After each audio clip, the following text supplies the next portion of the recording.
Olá pessoal, tudo bem? Alguns de vocês me pediram mais detalhes sobre o leilão da Oi que aconteceu ontem. Lembrando que eu fiz a transmissão ao vivo do leilão no site, aqui no canal você pode encontrar. Eles estavam com problema de som, mas eu tentei mencionar em texto o que aconteceu. E já fiz um vídeo bastante rápido ontem, no momento que foi fechado. Então você tem 2 vídeos sobre isso. Mas nesse aqui eu vou dar um pouco mais de detalhes. Basicamente, o que ocorreu ontem foi que a Oi vendeu 57,9% dos ativos de fibra ótica para BTG e GloboNet, por 12,9 bilhões de reais nesse leilão. Esse certame, digamos assim, da Infraco, da companhia, é o último dos grandes ativos que foi colocado à venda pela Oi. E nesse leilão concentrou basicamente a rede de fibra ótica, que é da parte da Infraco, com mais de 400 mil quilômetros de extensão. Imagine 400 mil quilômetros. Não teve nenhuma surpresa, a venda desse 57,9% foi realizada por esse valor de 12,9 bilhões, não teve concorrência e foi uma proposta fácil, rapidamente aprovada. O Ministério Público se prontificou, já deu o parecer positivo e tudo vai continuar como já previsto. A Oi, evidentemente, permanecerá como sócia minoritária com 42,1% e esse fundo norte-americano Digital Colony, que tentou comprar no início do ano, fez uma proposta vinculante na época, não participou, desistiu, não fez parte. O processo desse leilão foi bastante rápido e fácil, como eu já tenho falado aqui, foi conduzido pela 7ª Vara Empresarial do Tribunal de Justiça do Rio de Janeiro, o qual está sendo responsável pelo processo de recuperação judicial da empresa. Esse plano de desinvestimentos da Oi prevê ainda a venda da rede de TV por assinatura, mas isso é um negócio bem menor, não é? Em torno de 20 milhões de reais. Não tem nem comparação com o da Infraco. A transação envolve desembolso de 9,786 bilhões de reais para aquisição de ações da Infraco e capitalização de 3,137 bilhões de reais na unidade de negócios em um prazo de até 90 dias. Ou seja, em 90 dias o dinheiro já vai estar dentro da Oi aí, da Infraco, e a empresa vai poder acelerar ainda mais o seu processo de investimento nesse setor. A operação agora tem que ser homologada e seu fechamento vai depender de aval do Conselho Administrativo de Defesa Econômica, do CADE, e da Agência Nacional de Telecomunicações, Anatel. A perspectiva da Oi é que toda a transação esteja concluída entre o fim de 2021 e o começo de 2022. Eu concordo plenamente com essa perspectiva, é perfeitamente factível. A ideia inicial da Oi era de leiloar apenas 51% da Infraco, mas no final eles acabaram aceitando a proposta revisada do BTG, para vender 57,9% por 12,9 bilhões de reais, implicando em um valuation de mais ou menos 22 bilhões de reais para os ativos como um todo.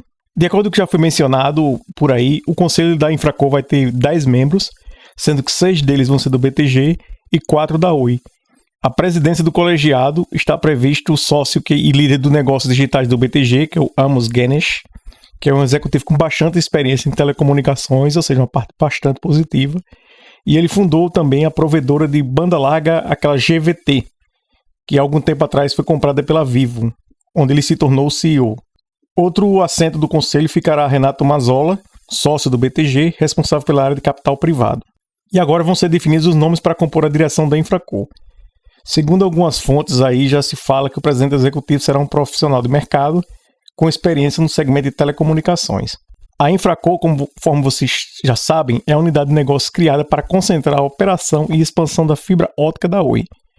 A nova empresa terá uma rede do tipo neutra, que poderá ser alugada para qualquer outros provedores de internet. Ou seja, não vai ter a marca Oi, mas eles vão poder alugar os outros provedores e colocar o seu próprio nome, o seu próprio produto e vender. Importante mencionar que a Oi esse ano já fechou seus 2 primeiros contratos, um deles com a Vero, que é a provedora controlada pela Vinci Partners.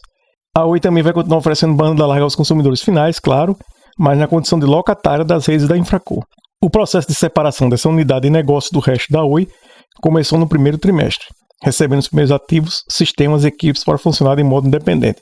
Quando ele fala que a Oi vai participar na condição de locatária, ela é acionista minoritária da Infraco, mas a Oi, quando vai vender serviço para o consumidor final, vai ter que pagar o aluguel para a Infraco.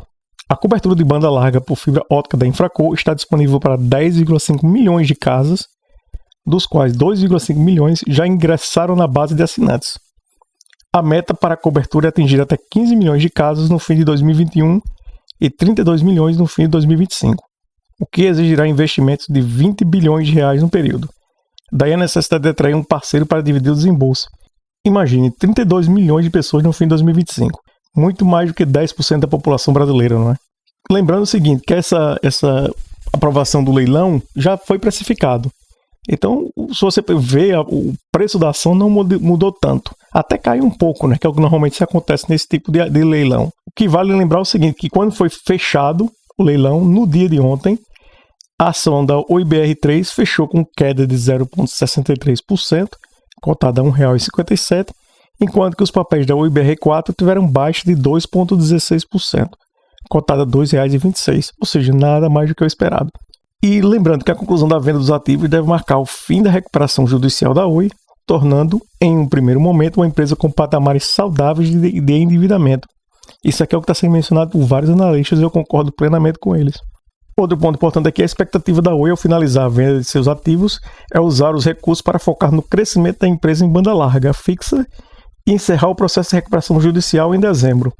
Eu acredito que vai ser mais, aqui mencionam dezembro, mas eu acredito que vai ser mais no começo do ano que vem. Mas o presidente e CEO da empresa continua mencionando fortemente aí outubro. Espero que ele esteja certo, para ser honesto. No ano passado, os acionistas aprovaram o aditamento do plano de recuperação judicial. Um outro ponto que estão mencionando bastante aí no mercado é essa parte da rede móvel. Que, claro, que todo mundo está concentrando muito na venda dos ativos de fibra, que vinham chamando a atenção, mas a venda da rede móvel da companhia Paravivo, TIM, claro, está sofrendo alguns empecilhos, né, para ser aprovada pelo Conselho Administrativo de Defesa Econômica, o CADE. E eu tenho vídeos falando sobre isso. Mas eu não acredito que isso no final do dia vai impedir em nada a venda da empresa. O que a Vivo tem, claro, falaram ao CADE foi o seguinte: eles pediram que a transação fosse aprovada sem restrições, pois envolve, na opinião deles, o melhor arranjo competitivo possível e não gera preocupações concorrenciais. Eu não concordo tanto com isso, mas não tem outra solução. Vai ter que ser aprovada ou a Oi vai parar de operar. E aí vai ser pior ainda. Essas empresas disseram que seria mantida intensa rivalidade no mercado de internet e telefonia móveis, sem poder coordenado entre elas, uma vez que o setor é inovador, dinâmico e competitivo. Eu acredito o seguinte, que vai ter uma concentração sim de mercado, como eu já falei, não tem outra solução, isso tem que ocorrer. E no mundo todo você não tem 4, 5 empresas operando fortes nesse setor. Você tem várias menores e normalmente você tem 2 grandes operando. E no Brasil ainda tem 3, então ainda continua muito positiva. Então, pessoal, é basicamente isso. Leilão aprovado. Espero que esses detalhes aqui tenham ajudado um pouco mais. Vamos esperar os próximos passos aí. Outubro deve ser esse mês que essa parte da rede móvel deve ser concluída. Até lá muita coisa vai acontecer. Boa sorte a todos, bons investimentos e boa semana. Até mais.